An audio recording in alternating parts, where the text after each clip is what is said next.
Welcome po.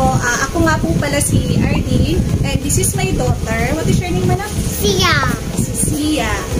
For today's vlog po, share po namin sa inyo kung ano po yung ginagawa namin para maiwasan yung heat stroke. Mayroon po kasi pag hindi nyo po naiwasan yun, pwede pong mamatay yung mga rabbit nyo.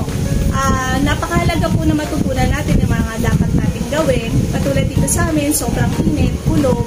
Share po namin sa inyo. So, pa po nakakapag-subscribe dyan, please click Subscribe button. notification bell para lagi kayong updated sa mga gagawin pa namin video. On watching.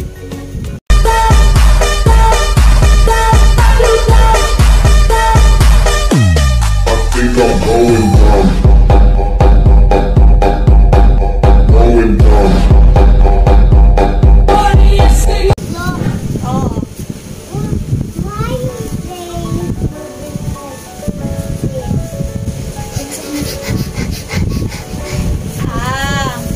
pagka ganon anak, hinihingal sila. Hinihingal sila kasi mainit yung panahon. Okay. Ako, very hot. So, ano bang dapat natin gawin pagka mainit yung panahon? Mainumin. Yes, mainit. Paliguan. Anak, hindi po pwede paliguan ng mga rabbits. Kasi pag pinaliguan nyo po sila, pwede silang mamatay.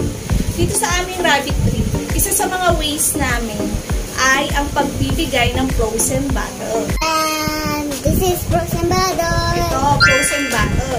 Ilalagyan po ito ng empty bottle, ilalagyan po namin ng tubig, tapos ilalagay po namin sa freezer para tumigas. Inibigay namin ito sa mga rabbit para mabawasan yung init na nararamdaman nila. Hindi naman po ito masama kasi matagal na namin itong ginagawa. Wala namang nangyayari or hindi sila nagkakasakit, hindi rin nagkakasipon or ilobo tulad ng inaakala ng iba. So, tignan nyo po yung mangyayari pag nilagay namin ito. Yeah. You open the cage. Oh, come on. Fast, fast. Yan. Woo. Me.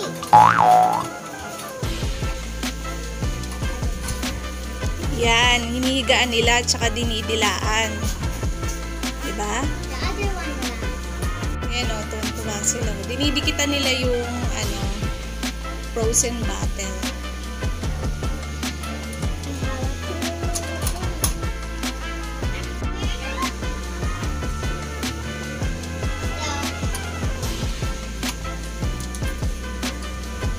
Mami, hindi na sila nanginigid. Nanginginig. Opo, ayun o. Sleep na sila.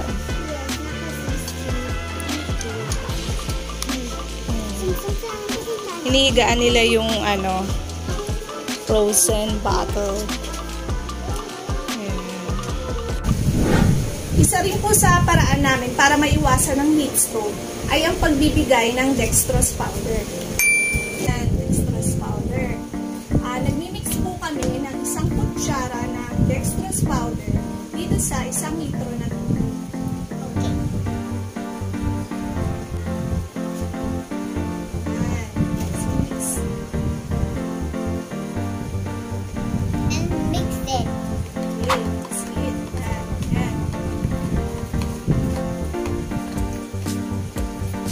Alam niyo po ba na isa rin sa cause ng diarrhea ay ang sobrang init ng panahon. Since kami dito, hindi kami open space, ang ginagawa namin para may hangin sila, pinupuksan namin yung electric fan.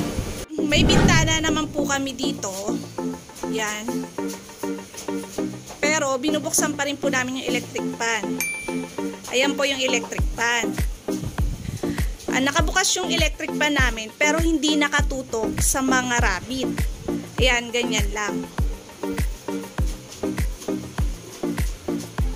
Kasi pag tinutok mo sa kanila yung electric fan, isa yan sa pwedeng maging cause ng luluha ng mga mata nila. So, tulad nga ng sabi ko, isa sa mga dahilan ng diarrhea ay ang init ng panahon.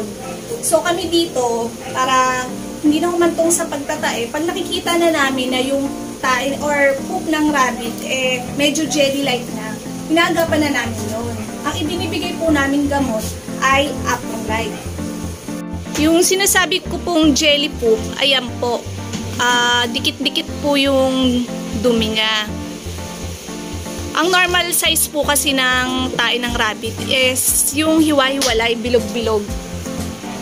Pero tignan nyo po, yan, dikit-dikit. Sobrang init kasi ng panahon. Ayan. Naka-dextrose powder naman na sila. Pero pag sobrang jelly poop na, binibigyan na po namin ng Aprolite. So, sa pagbibigay naman po ng Aprolite, nagawa namin. Sa isang clay pot, nag-mix po kami. Lalagyan po namin ito.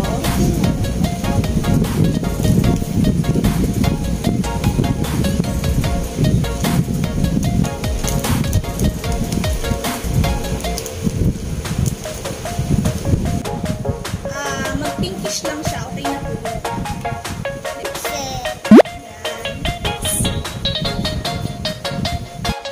Ayan, yung kulay niya medyo pinkish. Kung masyadong sobra, yung ganyan, okay na yan. Okay, sarap. Aprolite po is mabibili po sa poultry shop. 23 pesos po yung isa. Mabisa po ito sa pagtatay ng rabbit. Ito lang po yung binibigay ko. Hindi na ako nagamit ng kung ano. That's it mga karabit, at sana po ay nakatulong sa inyo ang video na ito. Palike po ng aming Facebook page, Rabizia Rabbit Tree, at pa-add po ako sa Facebook, Ayon Soliege. Hanggang sa muli po, paalam, salamat po. Bye. Bye.